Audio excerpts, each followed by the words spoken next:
shows, and he's just the best person in the world for investigative journalism.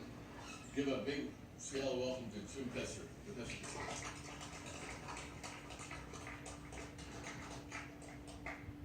Don Grant was really ahead of his time when he named his program Truth versus News, because what we're getting from the news is not the truth, and the truth is not something the news wants to report.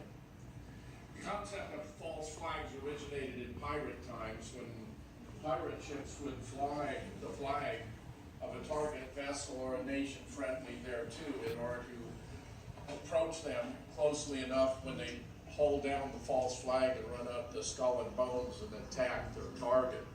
So it's come to be understood generally as events that are orchestrated, organized, and executed by one group only to be blamed on another for the sake of promoting a political agenda. And we've had a superabundance of these events in the United States of late.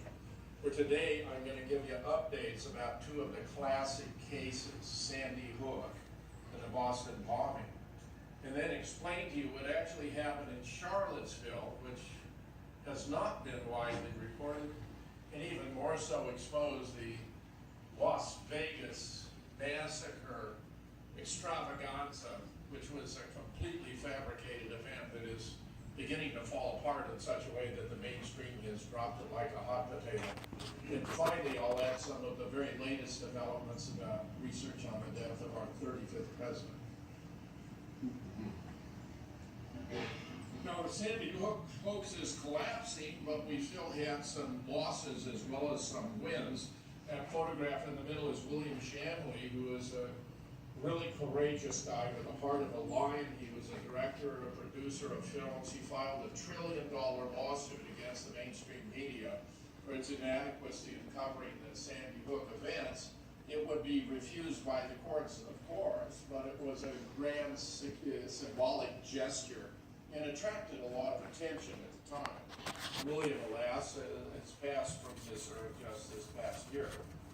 We also have another death of academic freedom in this instance, where James Tracy sought to regain his position at Florida Atlantic after he'd been wrongfully deprived of a tenured position as an associate professor, ostensibly on the basis of his not having filed certain forms about outside activity.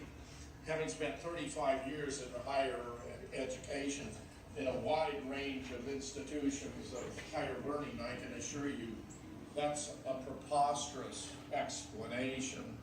If you fail to file forms on time, you might be called in by the dean for a verbal reprimand. At worst, you might have a letter put in your dossier, but to be fired from a tenured position for not filing forms is simply a manifest absurdity, as was even observed by the Chronicle of Higher Education. Kevin Carey reported the following.